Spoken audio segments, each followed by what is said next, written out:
We'll get started, guys. Thank you very much for coming along. One of our most favourite topics that we're very good at getting in big rabbit holes, so we'll try and not get too far down rabbit holes. We're talking all about sleep today. So one of the biggest ones, obviously, we've gone through some nutrition considerations before through goal setting. We've looked at kind of how to prioritise if life is super busy and we want to stay on track with things, how we can do that. But this one's probably the next biggest topic in terms of kind of, we're all pretty good at showing up for training. We know we should eat our vegetables, we should eat some protein, but actually the biggest thing that's going to make a difference for us is sleep. So I want to take today just the next hour and a half to chat through some factors that will really help to understand a bit more about why it's so important and ways that we can manage to adapt our routine and our sleep cycle to make sure we're full of energy, getting all of the gains, got a good appetite, all of this fun stuff. All right. Cool. We'll do super quick, just run around, introduce yourself. I think most of us know each other at this point. Should be all right, we're mostly Bermondsey. And just if there's anything in particular that you want to get out of today. We'll start on this side.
Kind of our immune functions are just, they're not there quite the same. But also that ability for bugs to come in is much, much higher. So again, similar to the appetite, nothing's working together, it's all working against each other. Yeah. And I'll often notice if I get, sometimes it can even be like a couple of nights of 30 minutes less sleep than I need, I start getting a really scratchy throat. And my voice sounds really hoarse. And I'm like, what's going on? Like, nothing's changed. I'm not ill, it was fine yesterday. But that sore throat starts to come in, and that's often my indicator of, okay, I've not slept enough. My body's kind of giving me some warning signs that it's not too happy right now. So if you notice you get colds very frequently, or you get stomach bugs, anything like that, then often kind of boosting your sleep is the biggest thing that you can look at. There's obviously dietary things, hydration alongside that, but sleep is a big one for making sure if we can get at least our 7 hours, then that will make our immune system much, much happier. Much happier. Or should we start off? We'll start with the challenges that we're going through. So go for that. Challenges we had were often kind of shift work or kind of lack of routine being a big issue. So that potentially being not being able to get to bed at the same time each night.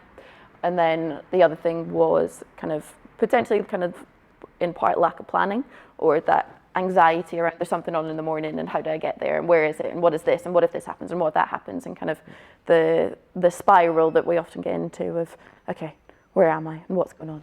And then that kind of keeping us awake. Also just trying to kind of reclaim the day by claiming the night. And suddenly it's, I'm just going to scroll for 5 minutes. Oh, 3 hours have passed. And then we're still sat there and we're still scrolling, then, oh shit. Yeah, well, I'll just keep going. So often just that kind of ownership of the day coming into the evening and trying to make the most of it, because work's taken over a lot of the day prior to that. So yeah, Did I miss anything? They were kind of our main things. Yeah. So I think we've got a really good sort of like solution effectively is what we've spoken about to one of those ones, which was sort of having all those thoughts about the day and having all those real struggles about the day coming towards the fruition, coming to the forefront as we go. Mel spoke about it in our group as we went through, about how before she goes to bed she likes to journal and she likes to read. Do you want to tell us a little bit more about what happens when you go to bed, like your bedtime routine, Mel? Well, I just started recently because I realized I was ruminating and had so many thoughts in my head, always planning the next day. So I started to frantically write everything down. I was like, let's get it out. So yeah, I do journal. I try to go to bed at the same time every evening, but I don't work shifts, so it's like easier. And then try to turn screens off and have a bit of time before I go to bed to relax and calm down. I think that's really important, is that when we're trying to go to sleep, like especially when we've got thoughts in our head, they're always going to wrestle around there, is getting them down onto some paper is often a really good way to do it. And I was saying it's something that I do, is I've always got a little book by my bed, and days that my head's going crazy, is I'll pick my book up and I'll write two things. Number one, what I really enjoyed that day. Could have been something that went really well at the gym. I PB'd my workout, I got a new lift, or it could have been I made a really delicious food. Literally half a sentence, food was nice. There you go, super simple, right? But it was something that I really enjoyed about the day. And then number two, next question, what's worrying me? And again, it could be really simple. It could literally be, I have a meeting tomorrow. Could even be, I'm worried about going to sleep. Could be, I'm worried about seeing someone, that kind of thing. But again, super simple. Don't have to write any words about it. If I want to write more, I can write more, but if that's it. Close the book up, it's done, folded, throw it in the corner. Literally, throw it across the room. Meetings with me. Yeah, it's always with Amy. Yeah. Throw the book across the room. But what it's done is it's now allowed me to get those thoughts out of my head onto a piece of paper. The thoughts are no longer with me, and it's also, the way I feel it, I've now sealed it up. That's tomorrow's problem. And that's just going to help me just relax into that. Also, what a friend of mine does, if you believe in a higher power or God or the universe or whatever, a friend of mine has a God box, and anything she's worried about, she writes on a post-it note as a prayer, puts it in there, closes the box. That's super cute. That's adorable. That's so cute. Like, yeah. Yeah. There's a bottle of urine wine in there. Yeah. No, awesome. I do similar. Like, we've each got a book that we'll try and write down at the end of the day one good thing that happened or something that made us proud over the day. So it's then, especially like if you get into kind of a negative mindset about things, or it's really difficult to find the positives, if you've got one good thing, and then at the end of the year you can look back and be like, oh shit, a lot of good stuff happened. I thought it was quite a bad year, but actually, good job. And the same, like if I'm lying and I'm thinking about stuff, I'll get up and I'll run across the room and grab my phone and put it into my calendar. Okay, at this time tomorrow, you're going to do this action. So then it's not just I've remembered the thing that I need to do that's worrying me, but there's also a dedicated time to do that thing and deal with it, rather than just adding it to the endless to-do list that never ever gets to the bottom of the to-do list. It just always grows. But there's that time, and then being able to go, I know specifically when I'm going to deal with this, and I've written the question down, so then I can come back and specifically action that, rather than I'm just going to do arbitrary to-do list things, and then I never get to that one that's specifically worrying me. And that's when I then get a little ping on my phone of Amy going, oh, I've got another meeting with Amy now. Okay, let me get the book. Now comes the book for another meeting. No, but awesome. And then, that's when Tom realises he shouldn't be on his phone. Yeah. And then you said as well, like shift work, sort of like getting in and not being able to get to sleep. Sort of, I think Sinead had a really sort of like good solution to this. It's what she does quite a lot, and it's more about sort of like the environment that you set up. Like a sensory deprivation tank. Yeah. I want one of them. Also known as the frying pan method. You wear it as a hat? Yeah. Yeah, I have blackout blinds, really dark room. If I'm travelling for work, I've got eye mask, so I just need, what else did I say? Cold room as well, you said. Cold, Yeah. Because I have really sensory issues. Cold room, and then I'm big into really nice sheets. We, honestly, half our conversation we were talking about different thread counts of sheets. And yes, weighted blanket, it's amazing because it feels like you're being hugged. Nice and heavy. Yeah, it's just Someone was telling me about their weighted blanket the other day, and I was like, okay, I think I do actually need to get Weighted blanket is my life. Honest to God, it's so Sarah good. hasn't sent me the link yet. I'm going to chase her today. So good. Yeah, I know. Just think about the pressure. Just make you go. It's like a hug all the time. Huh? I'm not She said it was claustrophobic, really no. breathable.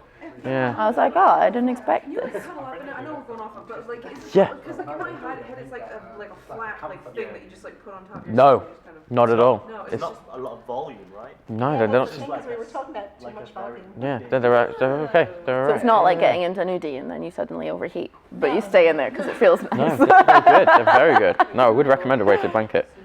Yeah, and then sort of around that sort of like shift work kind of aspect and trying to like get enough sleep.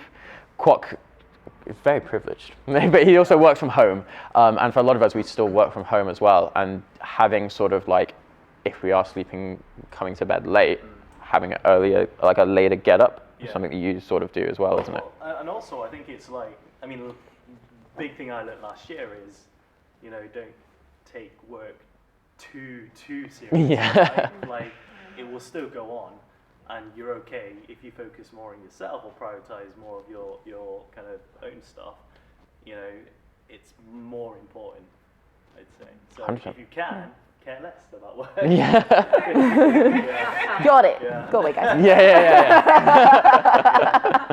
100%. Yeah. It's the whole like don't kill yourself for a place that replaces don't kill yourself for a company that replacing a day. Exactly. 100%. Yeah. Exactly. Yeah. Yeah, and unless you're a brain surgeon, like But then even then, it's probably more important that people that are brain surgeons get sleep. Because if they can't make decisions, I want to know how much my brain surgeon or any surgeon slept last night before they take a scalpel near any part of my body. I was actually telling my boss, so we had a call just after my call with my boss, and I was telling her about all of the, you know, lifestyle kind of workshops I was doing this year and late last year as well, and she was like, you know, please focus on yourself, because the first part of, well, ever since I started that job, I was kind of, you know, 12-hour days and 13-hour days and so on. And she says, you know, I don't really need you replying at like 7:30 p.m. at night and stuff like that. You can wait till the morning, right? So And you're like, what about my midnight calls? Yeah, sort of like millennial management though. Like millennial management you kind of see in motion where it's like, I will be your boss, but I also will be your friend. Yeah. She's like the generation before being a higher officer, so Yeah. your boss, for example, how old is she? She's 42. Yeah. So I feel like they're sort of aware of the whole like mental health movement. And Yeah, absolutely. They've gone through other people being like, you must be here glued to your desk the whole time. They've had that, Yeah. they've also experienced the burnout firsthand. So I feel like we're now in this weird generation where it's like people aren't accepting of like Yeah. Tearing up that work. I think it's also about people understand that like what they're wanting you to be is productive, right? Be a productive part of the team. You can't be productive if you haven't got sleep. Yeah, because remember, like we spoke about already, Amy just mentioned about those sort of like benefits and negatives of not getting enough sleep. If we don't get enough sleep, what are we going to be? We're going to have memory loss. We're not going to be as creative. We're going to have poor attention spans. We're not going to be able to focus on our work as much. So if we don't take care of ourselves, then our productivity is going to suffer from it. Whereas if we do take care of ourselves, even if it means not replying to that 10 o'clock email, guess what? You're going to have a much better day the next day and be way more productive as you go. So often not working late can often be the boost to actually then be more productive as you go through the rest of the day. Now, I think what was really interesting is about the things that we talked about that allowed us to sleep more than 7 hours or helped us sleep more than 7 hours were all bits of a routine, effectively, when you think about it. We do certain things every single day that then helps us get that success. And it doesn't really matter what time we do those things, it's just that those certain things happen. Mel will journal, she'll read. Sinead will turn her lights off, yeah? She'll make sure that the room is nice and cold. Quack makes sure he's got enough time to sleep. He makes sure his sheets aren't super scratchy, yeah? But he's done certain things throughout that day, or he's made certain choices that has then allowed him to get that sleep.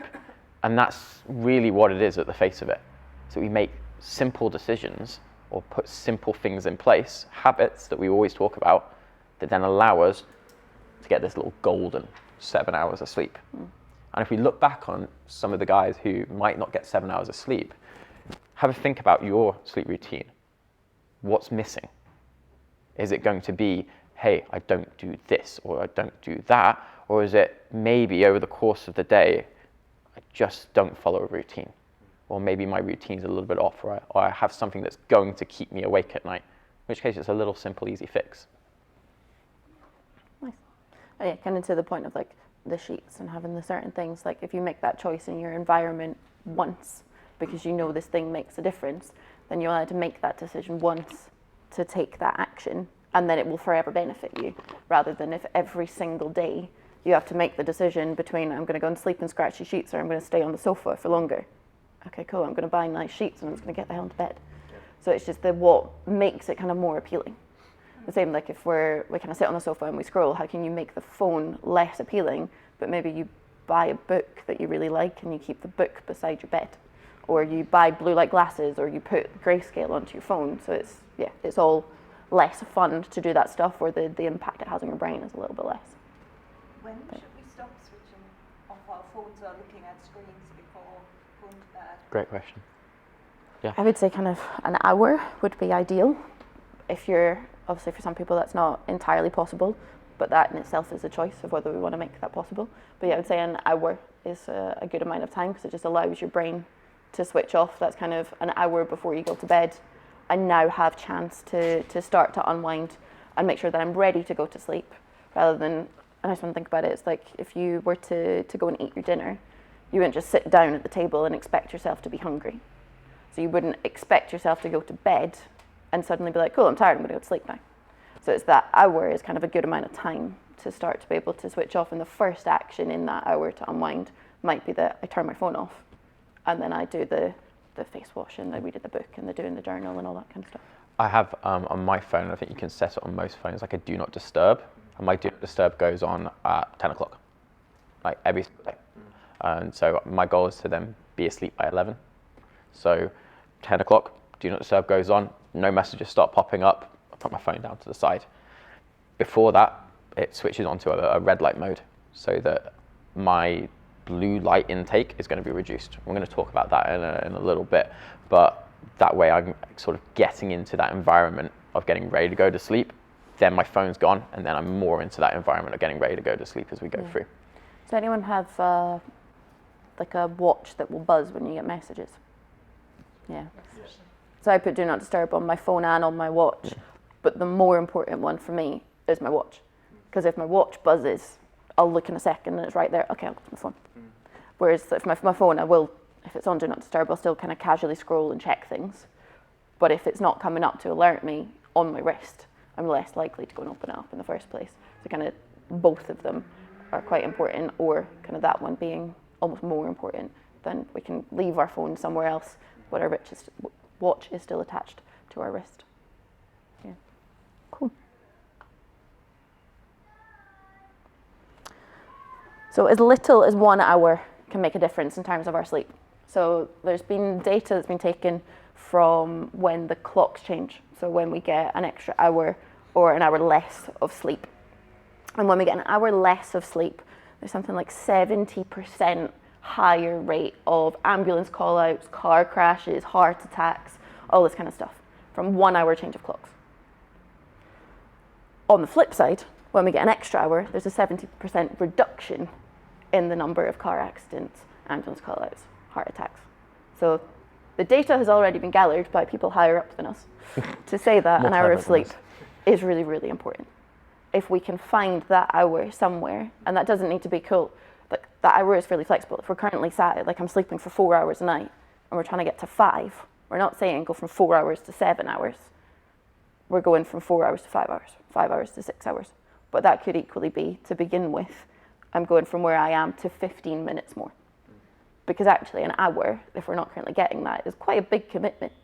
So how could we get 15 minutes more? And then in like a week, okay, I'll get another 15 minutes. And then maybe I stay there for a few weeks. And then I add another 15 minutes to gradually progress that and get a little bit more sleep and notice what those benefits are. How does my appetite change? How does my concentration change?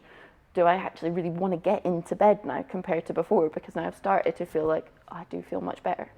And that doesn't necessarily need to be, if we have the flexibility, that doesn't have to be in the evening. That could be, okay, can I tag on 15 minutes in the morning? Do I have flexibility in my schedule that it's a work from home day, or I have the chance to choose what days I work from home? So I'll be able to choose the days that, say I've got 2 days in the office, I know I'm going to be beat up and broken by the end of that. Okay, I'm going to make sure I'm not coming into the gym, I've not got any early meetings, and I'm going to sleep for a little bit longer come Wednesday morning, for example. And being able to choose, or like, I don't like having morning plans because it makes me anxious. Okay, I'm going to make sure that my plans are only after 2 o'clock in the afternoon, so that if I need to have that time in the morning, I've given myself the opportunity to have that time in the morning, and just gradually building up that little bit of time to manage the benefit. So question, I get that, but that usually completely messes up my schedule. So if I sleep in longer in the morning because I might not have meetings at 9 or whatever, then I can't go to sleep in the evenings at 10 or whenever I go to bed. So that makes sense. So kind of that shift in sleep pattern, and this is, I can't remember if we put slides on this one or not, that change in how much deep sleep or REM sleep we get often, and this is kind of, I guess, more studied in the reducing the amount of sleep rather than the increasing amount of sleep, but it kind of works the same. That if we reduce our sleep or we change when we go to sleep, so say for example, if I'm used to going to bed at 9 o'clock and I go to bed at 11, I've missed out that big window of that light sleep, REM sleep that I'm going to get at the start, but it's not then, it doesn't know where to come back in. So then that's going to shift and it can never quite catch up to what it's used to doing. So the ideal is that we're going to get fairly regimented amount of sleep, and just now you're really good at doing that already, so being able to go to bed at the same time, waking up at the same time, so then our body just gets used to, I get tired around here, my sleep routine is this, I go to bed, I sleep until this point, I wake up, I feel good, repeat. If we're underslept, this is much more of a thing to start to build up and be able to, on what side do we tag it on, just to whichever one works better for you from a scheduling perspective, to be able to make that happen. But often it can be quite tough if you're getting more sleep than normal, but then falling asleep, or you might not notice the benefit of it immediately. Sometimes I've heard people say that they're more tired if they got more sleep, because again, that sleep cycle has slightly shifted, and they're like, wait, what's happened? Because they might be waking up partway through that sleep cycle like we spoke about before, and that's causing that fluctuation.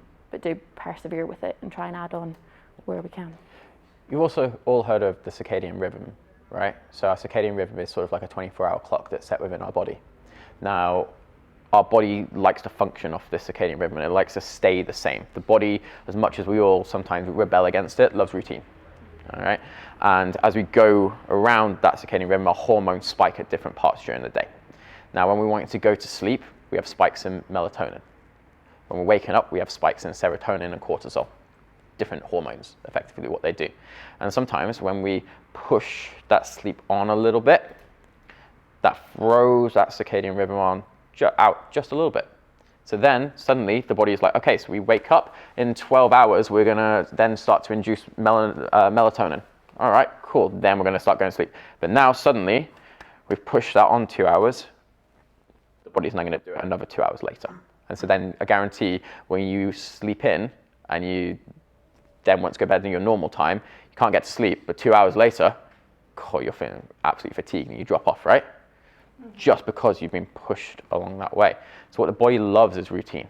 If you can give it routine, get up at the same time, go to sleep at the same time, give it 8 hours, body's gonna love that. It's gonna cycle through that. It's gonna eat that up really, really well.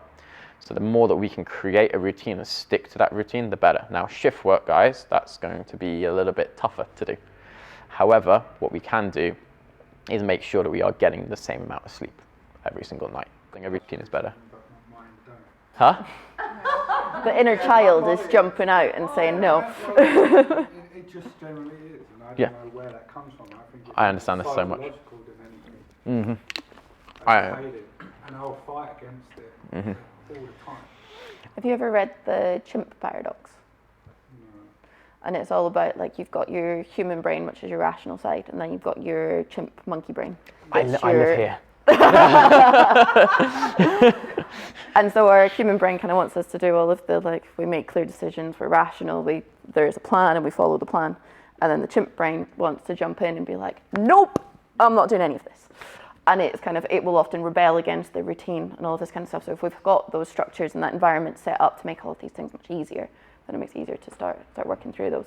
But equally, kind of allow yourself that bit of flexibility and space in the week that I make sure if we're kind of rebelling against going to sleep because the day's been over busy and it's been crap and I've not really enjoyed it.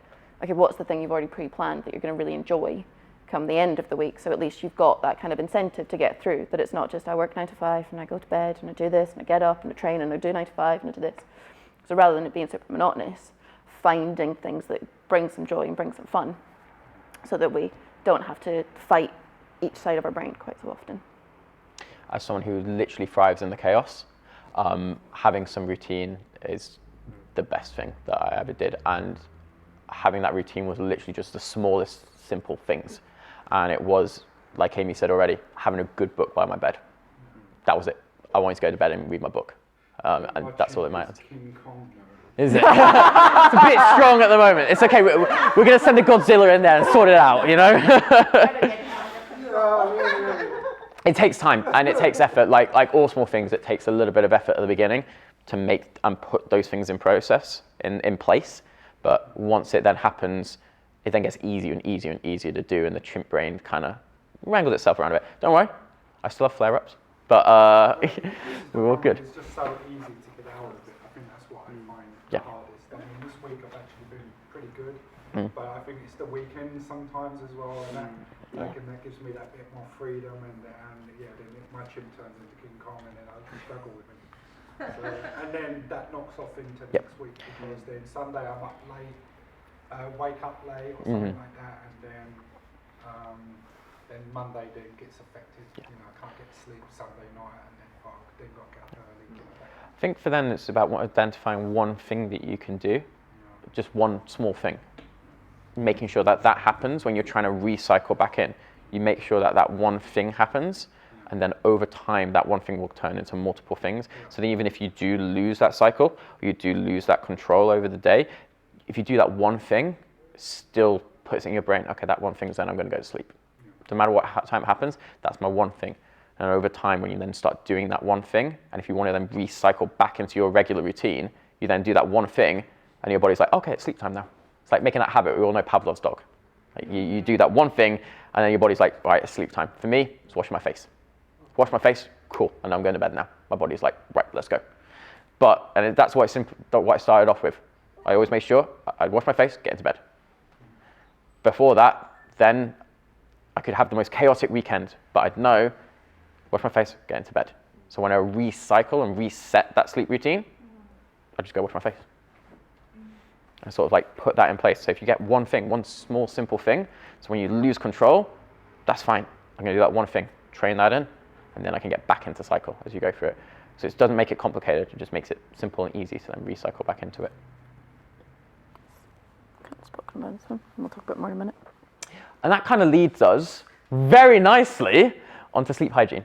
Okay, so we're going to talk a little bit about the different things that we can do to help ourselves out when it comes to getting to sleep and staying asleep and getting good sleep quality.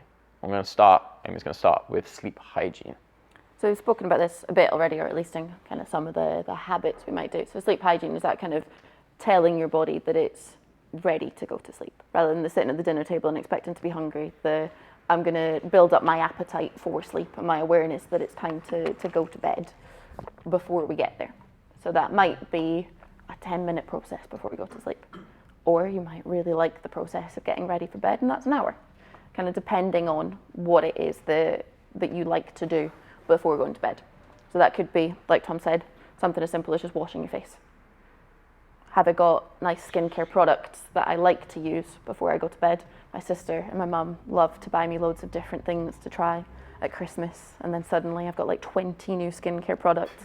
I use them for like 3 days, and I'm like, this is far too much of a process for me. I'm out. But if there's things that you like, or that stuff that you're really interested in, okay, can you get yourself something that makes this an enjoyable part of your evening? So it's then like, okay, well, I could sit and go on the doom scroll on Instagram, or start a new season and finish it all tonight, and then I don't go to bed. Or actually, I like the smell of that face cream that I put on when I go to bed, and it's quite nice when I do all of this stuff. So then you're more incentivized to go and do that before you go to sleep. That could be that you've got a nice journal and you're able to go and start to scribble some stuff, and that could be anything from one line or half a sentence that you write before you go to sleep, or it could be a 5-page essay and a memoir to somebody that's going to read it one day down the line when you're famous and you've got a book. Whatever it is that feels better for you. You could look for some prompts. We can share some prompts that you journal before you go to bed, or it could just be a brain dump and a to-do list for the stuff that you need to do tomorrow. If there's things that worrying you, put them down so then you don't have to think about them anymore. It could be going for a shower. There's one of the girls that I'm on the previous nutrition groups, that she was saying that if she goes home from work and really wants a shower, she can't have one, say if it's like 4 o'clock in the afternoon, because as soon as she has a shower, that's her signal to her brain that it's time to go to bed. So she has to wait until it's almost bedtime, goes for a warm shower, uses the nice shower gels and whatever, and then she'll go to bed and she'll fall asleep straight away. But that, she's drilled that in so much that her body knows, as soon as I've had a shower, it's time for me to go to sleep. Shower's also a really interesting one as well, because it kind of does a couple of things for your body too. Number one, it's going to sort of like help you slow your breathing, become more relaxed. It's warmer, so it makes you feel cozy. It makes you feel more ready to go to bed. Number two, it's kind of like, in a weird way, clarifying. Like, you have a shower, you have all the shower thoughts, right? You have that random argument with that person in the shower, and it's like, damn, I should have said that kind of thing. But gets all of that out of the way. You have a little sing-song, then you feel happy. Yeah, have a little sing-song, feel happy. But it lowers down that body temperature, lowers down that heart rate, gets you ready to go to sleep, and gets you ready to sort of like feel good when you're going to sleep as well. The other one is blue light glasses, putting them on when you get in the evening. So obviously our phones can do a lot of this stuff, but I find it's really helpful, and I look like a right dork when I wear mine, because I now just keep my regular glasses on, and then I wear my blue light glasses over the top. Amy 6 eyes. Oh, it's the best. It's great. I can see, and I've got blue light benefits. But it just means that you're kind of dimming the sensors of everything else. So obviously we've not got blue light blocking on the TV. And if you do want to sit and watch the TV in the evening, this is a good way to enjoy the show, relax a little bit, have that time to unwind, but you've taken one action, again, something that's in your environment, I put on my glasses, and then I watch the thing, that it's going to dim kind of what that interference with your brain is. The same I find like having the lights on in the house, again, it dims them a little bit more. So if I've worn them, I'll fall asleep much, much faster when I get into bed. Kieran used to put them on as soon as he would finish coaching in the evening. Mm-hmm. And I got really confused when I met him. I'm like, you don't wear glasses. He was like, no, they're pink. Where do you get them from? You can get them on Amazon for like £7. You can also buy prescription ones, which obviously I've not done yet because I wear the 2 pairs of glasses at the same time. But you can get prescription ones, so they're quite helpful. But yeah, really good investment that it's, obviously we can do the stuff with our phone, but there's everything else that's around us. So just having that, it's almost just like you've dimmed the lights around you and you're just calming down your central nervous system. So then when you go to sleep, it's done a lot of that already for you. Blue light's very sort of excitatory. It hits the optical nerve and the brain goes, woo! So it Have a just little sort of like party. brightens everything up. So if we can take that out, the brain's going to be a little less like, woo! So if you're Red still light's sat better. scrolling on Instagram or you're still watching stuff on TV, at least your brain isn't quite as reactive to the stuff that's going around. So you don't have to necessarily remove the thing that you enjoy, but we can add in something that's going to make it less impactful when we then try to get to sleep at however many minutes to hours later. God, that was a shocking revelation, wasn't it, Sinead?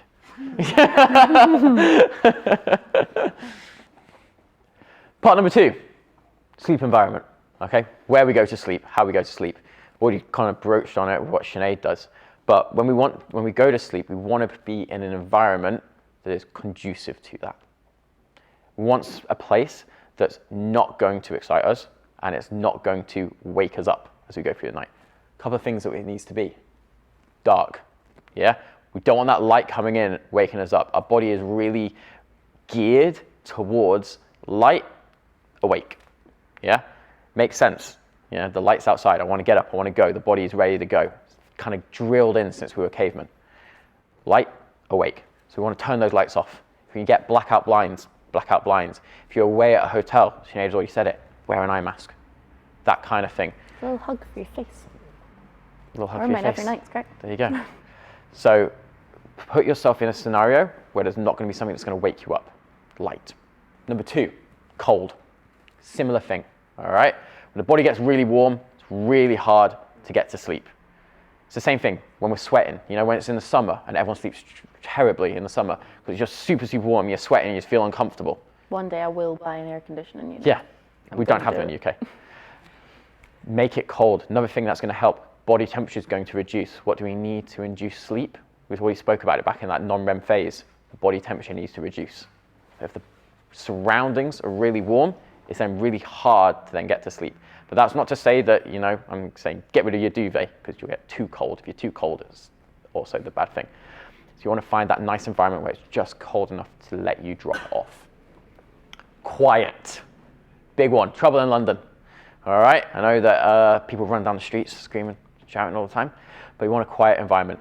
That ticking clock in the corner, I promise you, is not as ambient as you think it is. Yeah. I went home to spend time with my family, and my mum left a little clock in my room. And she went, tick, tick, tick. I threw that out the window. But it just kept me up because it was just in my brain. And I'd be like, block it out, block it out. I couldn't block it out. No matter how much I tried everything, couldn't block it out. Remove anything that's going to make noise. Yeah? It's hard to control what's happening outside, but if you've got thick enough curtains, it's going to make a difference. All right? If You anything. sleep with a fan on, then you can't hear stuff that's going on. Yeah. And now I can't sleep without the fan because I just like the whoosh. Yeah. Whoosh. If anything, earplugs.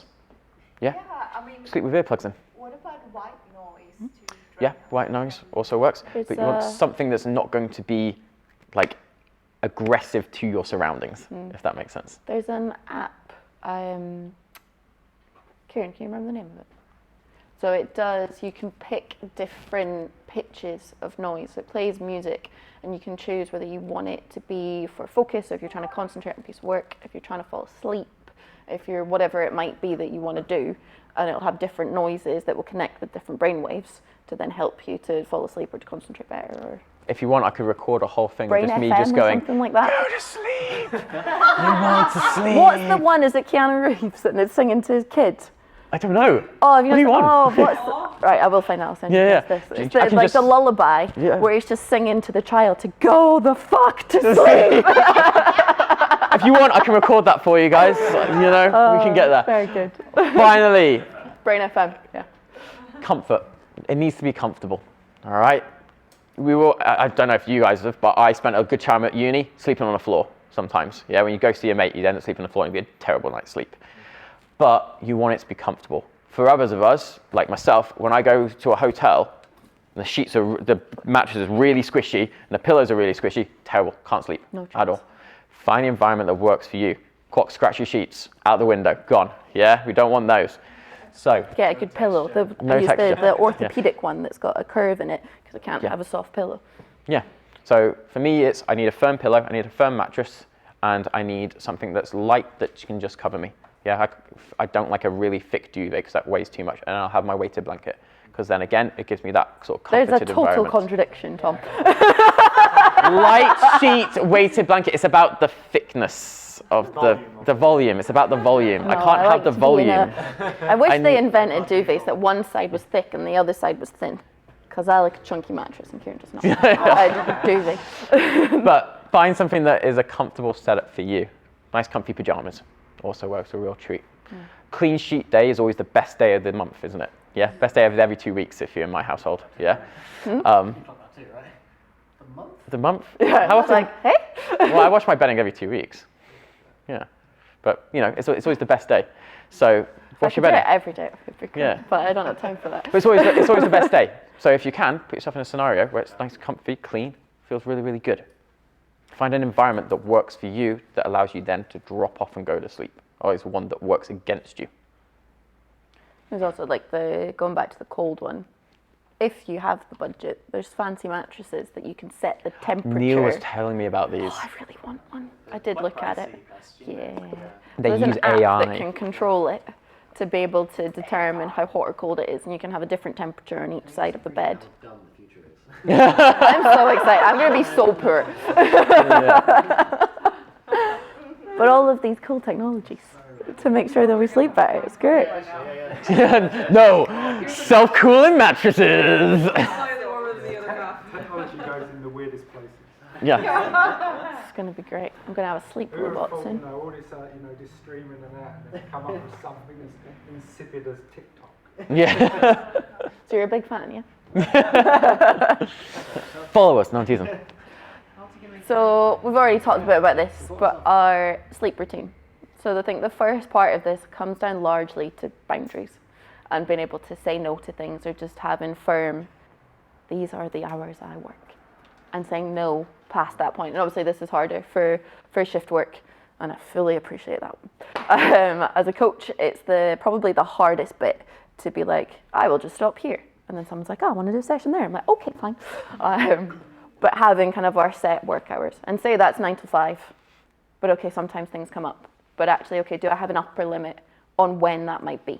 So say my work day is meant to be 9 till 5, but actually in reality, I'm not going to work later than 6:30, because that still then gives me enough time to reclaim my evening, do something for myself, be able to switch off and look after myself, rather than if I don't have that upper limit, okay, cool, well suddenly it's 2 o'clock in the morning and I'm still sat here and it's miserable. So actually, what can we do that creates those boundaries for us? And it's much easier when we've got those boundaries to honour them, rather than every day I'm just like, oh, well, this might happen, and yeah, I suppose so. Whereas if we're like, no, this is what I do, and these are the hours that I work, and this is what's important to me, or having plans that make sure that that happens, blocking out time in our diaries, like I'll always go through, and I do this with quite a few clients, of we'll sit down if they're particularly stressed. Right, when are you free? What's the next month look like? And part of our session will be, okay, we're going to go through your diary, and you're going to put a big yellow block that says chill out on one evening of the week. And Tuesday night in mine, which I'm the worst for actually honouring. But if I don't honour it on Tuesday, then it moves to Thursday. So there's always one evening of the week. There has to be a big yellow block that's you will look after yourself. And that also comes in for all of Sunday to be there is time to recharge, because our lives are busy. There's lots of fun things that can happen. But in order to do that, we kind of need to be able to refill our cup, to be able to look after ourselves. So first bit, when do we stop work? And then from there, what are the things that kind of bring you joy in the evening? Okay, can I do that afterwards? What can I do that's going to help me to feel like I got something out of the day that was for myself? And that might not always be in the evening. For some people, they're kind of, I'm just really tired at night, but I'm going to scroll because, well, that's the choice I've got, and I don't want to go to bed yet. And for some people I've worked with, that's been okay, actually, could we reclaim the morning? Could you get up and you go for a coffee in the morning, you take yourself on a nice walk, you book in a gym class in the morning, so you've done something to prioritise you first. And then the rest of the day is shaped around what you've already done for yourself as a top priority. So in the evening, it feels less like I have to catch up on time and I have to look after myself now, and damn everybody else because you've taken the time away from me. But that's our priority earlier on. So then what do we do to kind of build that wind down routine? Being able to read, spend time with family, have nice meals, have a sleepy tea before you go to sleep, and then setting a time that you go to bed at every night. And to make that happen to begin with, it might be that we set an alarm on our phone that goes off and it breaks through the do not disturb to allow us to be like, okay, here's my reminder that it's time to get ready for bed. Doesn't necessarily be this is bedtime, but maybe 30 minutes beforehand, this is my time to start to wind down and get ready. Then waking up at the same time. So as much as we don't really want to be waking up at the weekend, we're going to fully rebel. I'm going to go to bed late, I'm going to wake up late. But if we can try and we go to bed at the same time, we wake up at the same time, and then ideally if you're already doing those things, can you eat at the same time for each of your meals? Tom's already mentioned circadian rhythm. All of these things are going to make a difference to making that as consistent as possible. Our body loves routine, it thrives off of it. So if you can get it used to, I wake up at 7, I eat breakfast at 8, I train at 12, I have a snack before I train, I have lunch at 2, I go out for time with friends at whatever, I have a dinner here, I go to bed here. But there's those frequencies that just allows it to, okay, it's this time, cool, time to go to bed. It's this time, oh yeah, I'm hungry again. This is me like every 20 minutes. But being able to have that set reminder, and our body just gets used to, this is what happens next. And then it's much more automatic, and you just think about the fun stuff rather than the practical things that just feel a bit tedious. And for those of us, so we always spoke about shift work quite a lot. We have changing sleep schedules. Like I go to bed at probably a different time every other night, and I get up at a different time every other morning, depending on what my schedule looks like as you go through. I still get my 8 hours sleep. I still get the good quality sleep because I plan around it. I understand that, okay, well, if I'm late tonight, I can't be early tomorrow. If I'm early today, probably shouldn't go to bed tonight. Sometimes we get our schedules wrong, screws up. However, what we do is make sure that when I go to sleep, I can hit my pillow, I'm out like that. So my routine is less about hitting a bedtime. If I can do that, I'll try and do that every Thursday, Saturday, Sunday. I have a set bedtime and a set get up time. Awesome. Monday through Wednesday, I have a set routine that I'd follow. So it doesn't matter what time the bedtime it is, I make sure I eat at a certain time. I make sure I eat. I then make sure I wash my face, quick read of my book, little journal, set myself down, phone's off by that point. Yeah, phone's been long off. Then I'll be ready to go to sleep. But I'm winding down as I'm going home. So I set my routine in place that puts me in a place that I can then go to sleep, rather than just being there and expecting it's going to happen. So as those days change around, the same action occurs that then allows me to then be like, right, now I'm going to go to sleep, now I'm going to sleep. But I always make sure I get that 8 hours. Sometimes we don't, but on those days, then I'll plan around it and I'll understand, okay, this day is not going to be as good, so then how can I deal with that most effectively? If you know, I mentioned it already, but you know that certain days are busier or you're anxious about certain days, wherever you can, try and change that schedule. Again, boundaries. Can you make sure, okay, I feel anxious about things on this day, okay, I'm not going to have meetings until 11 o'clock. You're still working from 9, but you're not going to have meetings in that require your energy because you know you're going to feel a bit more tired, or you know that's not your most productive day. So I started to learn this, and now I don't work Monday morning anymore. Yeah, I don't work and Wednesday before morning. I was just like, yeah, I should work on Monday morning because you get after it on Monday. And it's like, I feel so stressed on Sunday night. So instead I make sure that I get up on Monday morning, I go out for a walk. And I then reflect on, okay, how do I feel right now? What's my plan for the week? What's the one thing that I want to make sure I get done this week? And take all the pressure away from everything else. Yeah. I then go in a train, and then I get stuck into some studying because that's the thing that's most likely to fall away from me through the week. And it's the thing I most want to prioritize. So I put it at the front of the week. I spend a few hours on that, and then I get stuck into my coaching, and the rest of the week becomes a bit more about coaching. But being able to kind of manipulate your schedule where you can, if you do have that flexibility, to make sure that it's a little bit easier. And that could be like blocking out an hour in the morning or blocking out a lunchtime. Like we all should be able to take lunch. So could that be, if we're not having that, is that then why you then want to take back more of the evening because you didn't have it in the afternoon? And this is the first chance you've had to rest since 7 o'clock when you hit your gym class until 8 p.m. But no wonder. So actually, can we look backward and what does the rest of the day look like to give you back even 15 minutes earlier in the day? It doesn't need to be that 15 minutes of sleep at night time, but where's 15 minutes that you can get to just get away from your computer screen and take priority for looking after yourself, claiming back your time elsewhere in the day. Next one, food and sleep. Yeah, food impacts sleep much more than we think. And the big culprit is this second one right here, caffeine. All right, caffeine is a really interesting drug. And what it does is it binds to our brain and basically prevents us from getting those feelings of being tired. Now, we all know the kind of thing don't have caffeine after lunch. Yeah, because that's going to keep us awake. Effectively, that's what it's doing. Caffeine is going to be bound to our cells, into our nervous system, and basically saying, no, stay awake, stay awake, stay awake, stay awake. You're not tired, you're not tired, you're not tired. And it helps prevent and inhibit that whole process. So what we want to try and do is definitely try not to have caffeine leading up into going to sleep, at least 3-4 hours before sleep, as much as you can. Yeah, even further before that, 6 hours if you possibly can, before you're even trying to think about going to sleep. Limit that amount of caffeine as you come into the afternoon. There's been studies done that guys who have caffeine will literally be able to sleep less, or takes them, I think, on average, an extra half an hour to fall asleep, but then also sleep quality is drastically reduced as well. So you're going to be tossing and turning more throughout the night. You're going to get less deep sleep, less REM sleep, because we've had that caffeine. So if we can, to improve that sleep quality, try and find a way to reduce that. I know we always spoke about decaf still contains a bit of caffeine, but it contains significantly less. If you like your coffee, you like your tea. Sorry, I don't think tea has too much caffeine, but you like your coffee, go for a decaf option in the evening. That was a big one we swapped. Yeah.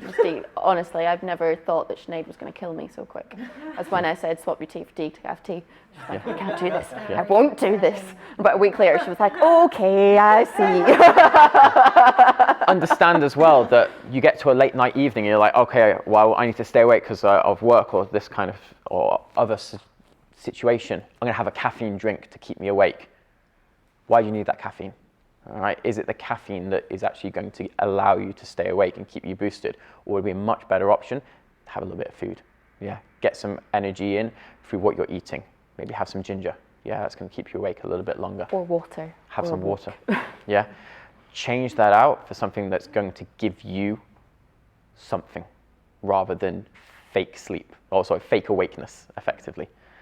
If you can do that, you're going to sleep much, much better. I don't notice the impact of having had a coffee at the time of having had the coffee. And then I'll go to bed and then I'm suddenly bouncing everywhere and I'm like, oh yeah, shit. Poor Kieran, that's all I can say, poor Kieran. Processed food, very similar situation, okay? Food that is high in processed fats, so we're talking trans fats, saturated fats, we're talking food that's high in sugars, fructose as well. Things that when you look on the ingredient list, you go, I haven't got a fucking clue what that is. Yeah, 1,000,001 numbers. There's been studies again in obesity in 2013 showed that through 15 guys, 14 of them, when they ate processed foods, had a significantly reduced deep sleep and REM sleep. All right?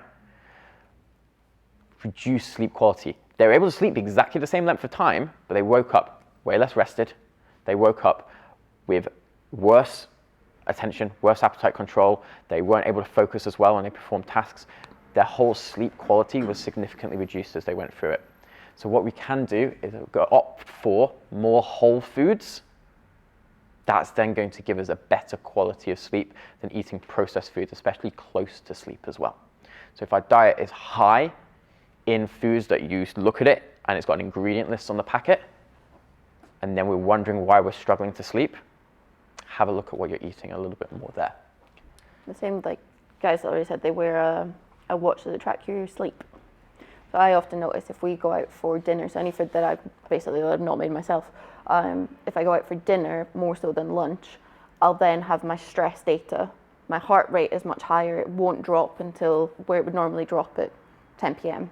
It won't drop until about 3 a.m.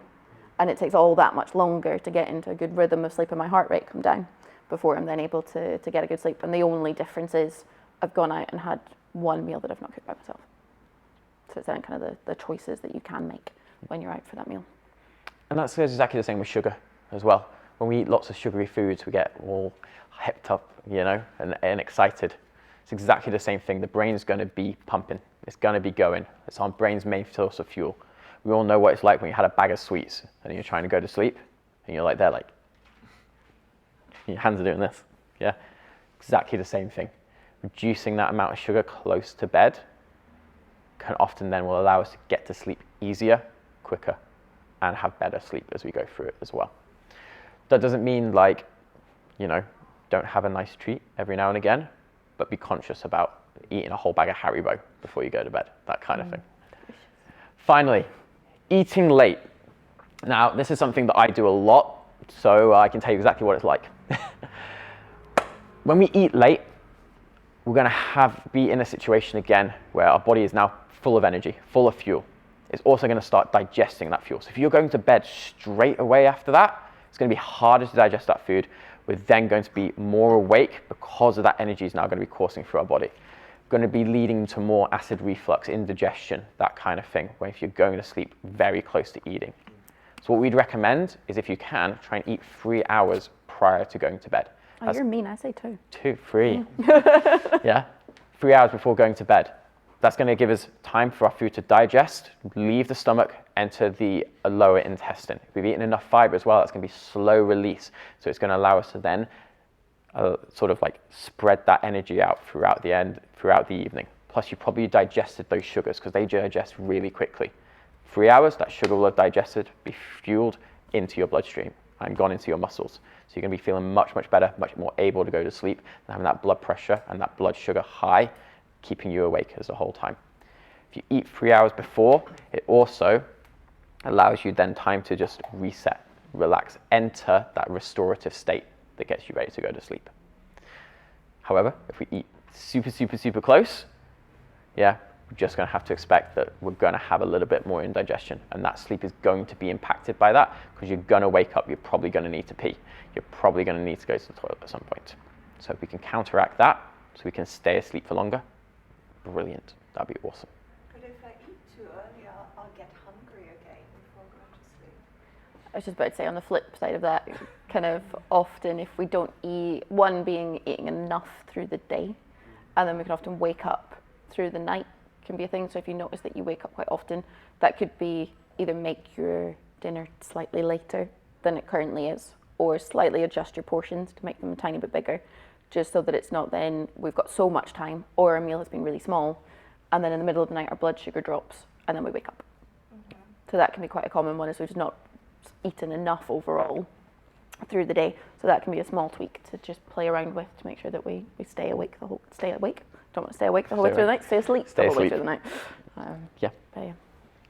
It's the same thing when we consume water as well. Like, we don't want to have a glass of water straight before we go to sleep. Probably going to wake up having to pee. Yeah. Try not to have that kind of like water intake really high towards going to bed. Staying steady the whole way through the day, and then taper it off a little bit as you get toward the evening. Mm-hmm. Yeah. Cool. That's our last one. The last one? The last one, and we'll just very quickly touch on this one just because often people have questions about sleep supplements. Are they worth it? What do they do? What is going on? So 3 that we would probably recommend. In certain situations. In certain situations. Ashwagandha is the first one, which is a kind of herbal supplement that's made from bark, hence the picture of a bunch of twigs. What is it called? Ashwagandha. So this is an adaptogen. So basically, if you're already eating a really good diet, you're exercising, you're looking after your mental health, you've got everything already set up and in a really good place, you're already getting a good sleep routine, then adding this in is going to enhance all of those things. If you don't do any of that, you're just wasting your money. Don't bother. There's absolutely no point. It's just going to be a really expensive tablet that you take every night, and you'd be better replacing that with adding a vegetable in at your meal and taking the time on that one. Yeah. So that's the first one. It will enhance all the good things, gives you a little pat on the back, and gives you that little extra sort of 1% that we're looking for. The next one is melatonin. So again, we've already mentioned this. It will rise as we go through the day, as it gets darker. It's a natural one that will naturally happen within our body, our reaction to that evening light. This you can take as a supplement before you go to bed, and will help you just to go off to sleep much easier. An alternative, if you do not want to supplement with melatonin, is tart cherry juice. You can take that before you go to sleep, and that will give you kind of the same properties as taking a melatonin supplement. What cherry juice? Tart cherry juice. Tart cherry juice. And you drink it, you're like, Yeah. There's also some studies on like kiwis, but I can't remember exactly which Nelly loved vitamin. kiwis. Nelly loved it. She was like, have 2 kiwis before you go to sleep, and then if you have a good nighttime snack, if your dinner's too early, have 2 kiwis also before bed. very high in vitamin C. Yeah. It's going to feel great. Very good. And then the last one is magnesium.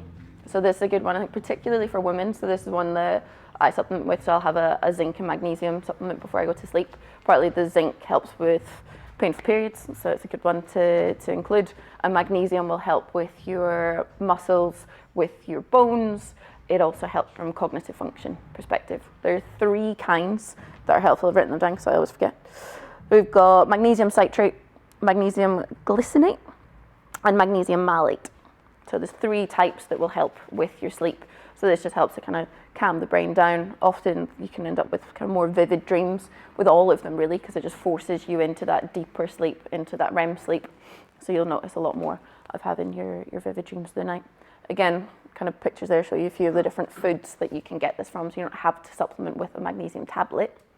But things like bananas, dark chocolate, almonds, tomatoes, peas are all really good ones to increase the amount there. Was that glycinate, did you say? Yeah. Right, and that's before bed, that's not Before bed. Right. Before bed. So it's a good one.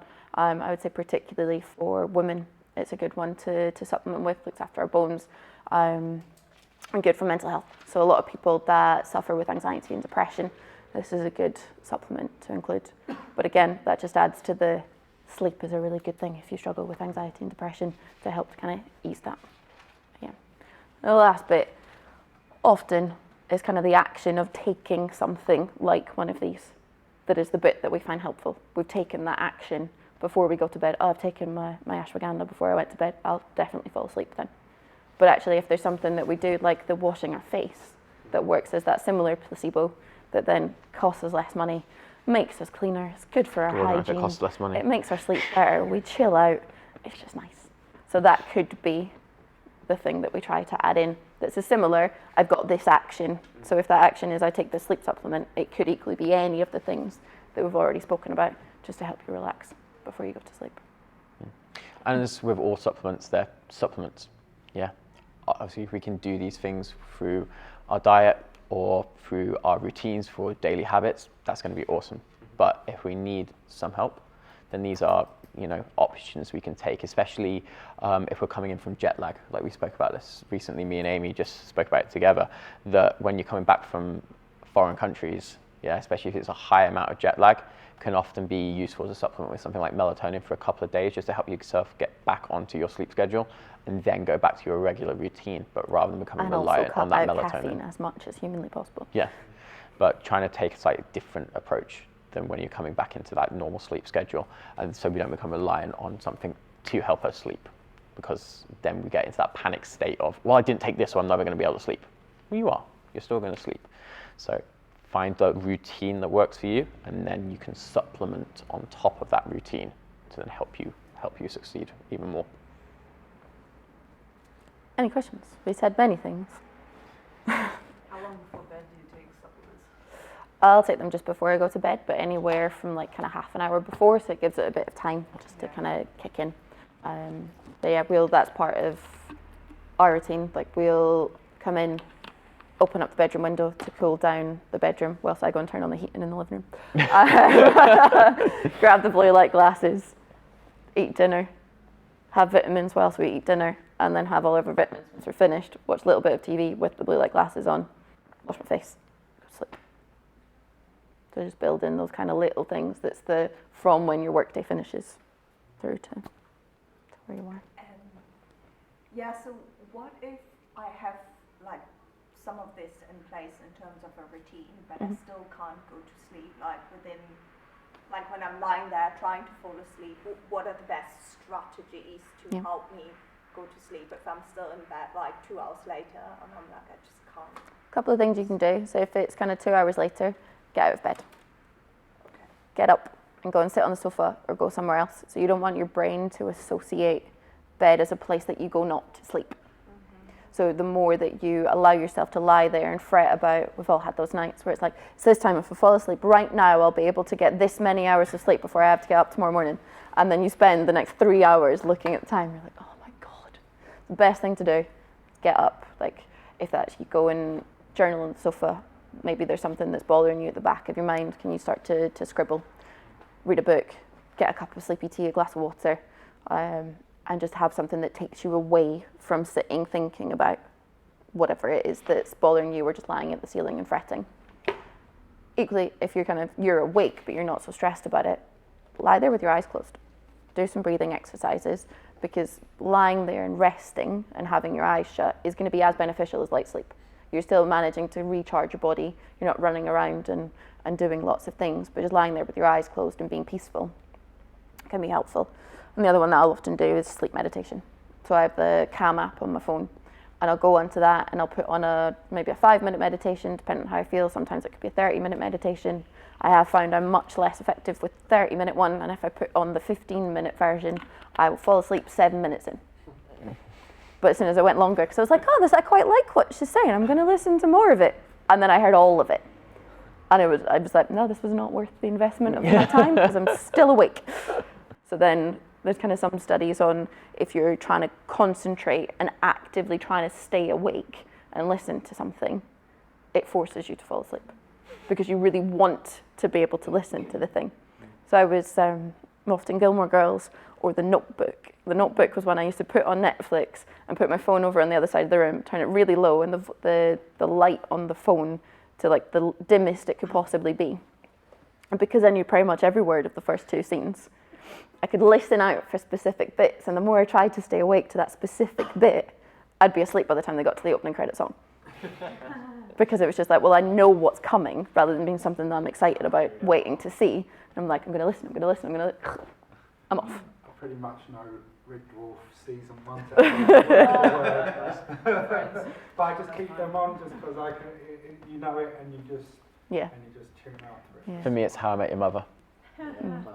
Because if I do anything that's new, that's why I can't read a book, because I end up like thinking, and end up like 3 o'clock in the morning, and it's like, well, next chapter. Yeah. So that's why, I'm a big proponent of when I can't sleep, I'll read. I'll always read, but I'll always choose a book that I know inside out. Yeah. Because, and I know all the words. So generally that means for me, it's going to be Harry Potter. Yeah. Because I know every single word from every single page. And that sends me to sleep straight away. I'm gone, absolutely wiped out. But yeah, if I read a new book, I'm like, oh God, what's happening next? So I always have like 2 books by my bed. I have my book that I'm reading, and the book that if I can't sleep. Yeah, it's my sleep book. Yeah, I started a few new books at Christmas, and I would just be awake for ages because I'm like, just read a bit more. So then Kieran bought me a reading light so that I didn't have to have the big light on anymore. Yeah, can we all feel really sorry for Kieran at this point? Like, he has to try and sleep with her with like Gilmore Girls on a low thing in the background, some random light over here, a reading light of Amy going like this. I sometimes do this. Now we've had like 2 weeks of you just scroll Instagram in bed, and I'm like, I'm trying to sleep. I can't sleep if you're scrolling. That's a lie. Yes, you can. I can't sleep if you're scrolling. That's a lie. I can feel you being tense and scrolling. I can't fall asleep. So yeah, one issue for sleeping can often be the other person in the bed. But that person will vary on his problem. I had 2. One was 7 hours versus 8 hours. Like I always thought it was get 8 hours sleep a night. Everywhere they were saying 7. So when it comes to sleep, we want somewhere between 7 to 9 hours. All right, anywhere between 7 to 9 hours, and it's going to be individual to the person. Somebody says they only need 6 hours, they're probably lying to you. But between 7 and 9 hours, it's going to depend on your sleep cycle, how many sleep cycles you're going through, what your body really likes, what your genetics really like. And I know it sounds a cop-out to say it's individual, but it's going to be within that range. As long as we go through a full number of sleep cycles throughout the night, and we wake up naturally, that's good. Something that Matt Fraser did when he was sleeping was he forgoed the alarm clock. He used to use just a light, just a regular light. And it would go on around the same time as daylight. Wake him up at the right time, and it was just bright light, and he'd wake up. What we can try and do, the best option, the best time we're ever going to get, the best sleep we're ever going to get, is when we wake up naturally. Like, you know, when you wake up in the summer and you're on holiday, and you haven't set your alarm, and you just wake up and you just come to, and you're like, oh, the light's coming through the window, you're feeling good. That's always the best sleep, you feel great. Why does that never happen at 5 a.m. in the winter? Never happens at 5 a.m. But it's the time that your body wakes up is the best time to wake up. And if that's between 7 and 9 hours, bang on. You can use a Lumi lamp, so like being woken up by light. You can get like a cheap one, I think it's 15 quid on Amazon. I always end up accidentally dropping it off the bedside table. So I've smashed a few, but they are very effective for, you can choose different lights, and it also has, like for the benefits of melatonin, they have a setting that's like the sun setting. So then you would fall asleep as the sun sets and then wake up with the sun coming up. And you can set it to the radio, so you get the sound of the radio station that you like to listen to. Or mine was set for birds chirping. Again, one of Kieran's disadvantages. But you'll find that, like, if you have a watch or something like that that records your sleep, it will tell you, it will sort of track like your REM sleep, your sleep cycle as you go through, and there'll be a point where you come up into a light sleep and you hang around a light sleep for a good like half hour to an hour sometimes, and if you look at the data, it'll come up and it'll be like that, and then you'll wake up. If your alarm goes off in that period, brilliant, nailed it, going to feel really good. If it goes off in the period before or the period after, and you go back into a deep sleep, then that's when you're going to have troubles. I can't remember which one it is. There's one of the watches or the apps that it chooses the time that it can tell that you're in your light sleep.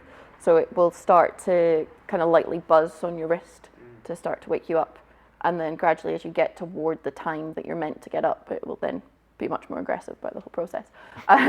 But it will kind of gently lull you into a more sensitive wake up. It's the same with like the lamp, it will start light and then get much brighter. Yeah. Second question. Another one, which was a bit embarrassed later on. There are some nights you just get fucking sweaty for no reason. What was that? Yeah. I haven't moved and therefore it's happened, or is this like what the hell? But yeah. Often kind of what you eat before you go to sleep would be a big one, like how hydrated you are. Yeah, every time I have KFC. Maybe don't have KFC before you go to sleep.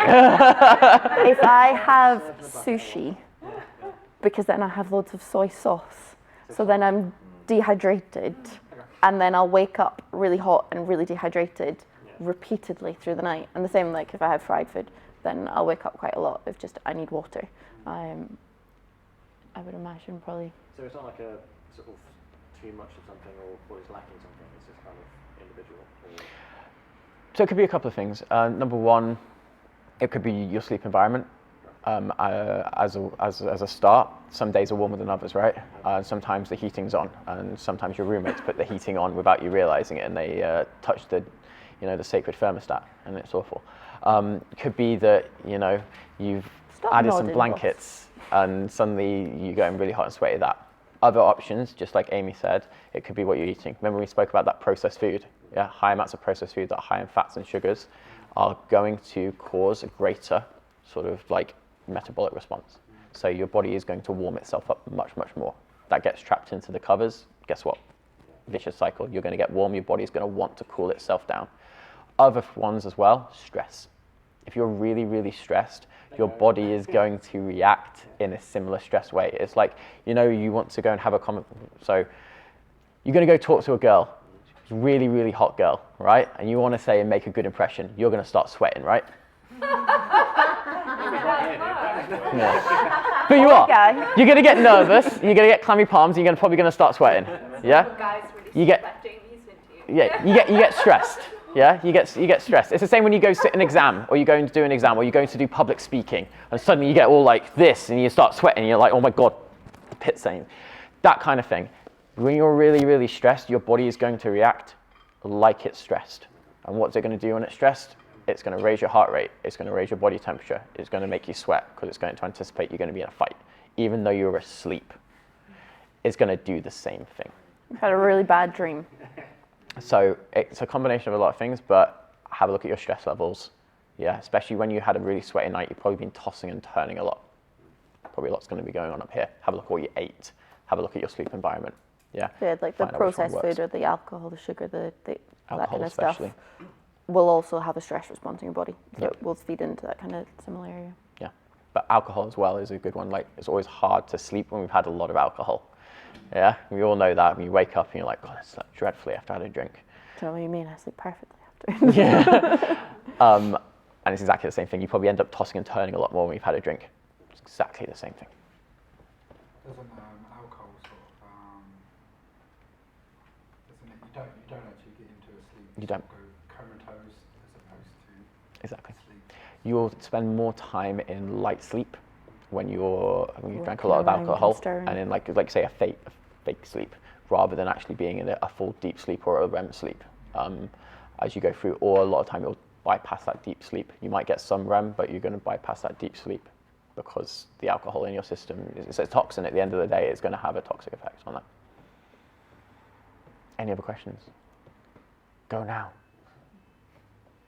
You have a handout beside you, just giving you some little reminders. And at the top, you've got a little tick that you can keep track of. Okay, did I sleep between 7 and 9 hours? Or consistently hit my sleep hygiene and my sleep routine. So even if you didn't hit quite the 7 to 9 hours, but we made that effort to wind down before bed and start to build those habits of what our consistent sleep hygiene routine looks like, to then build up a bit of that confidence of maybe we then use that for, okay, on what days did I do that, and then how did I sleep on those days? Okay, I didn't do it on that day. Okay, what was the difference in my sleep that night? Okay, what did I do that was really good on that night? Okay, how do I do more of that tomorrow? Yeah. Notice the quality of the paper we've used. I know, it's amazing, right? We look after you guys so much. You can pin it to the fridge, or like put it under your pillow, and then all of the knowledge will go into your brain. Now we've learned, that's how you study. But yeah, and you've got some prompts on there kind of reminding you the benefits of sleep, the impact per sleep, and then your sleep hygiene points.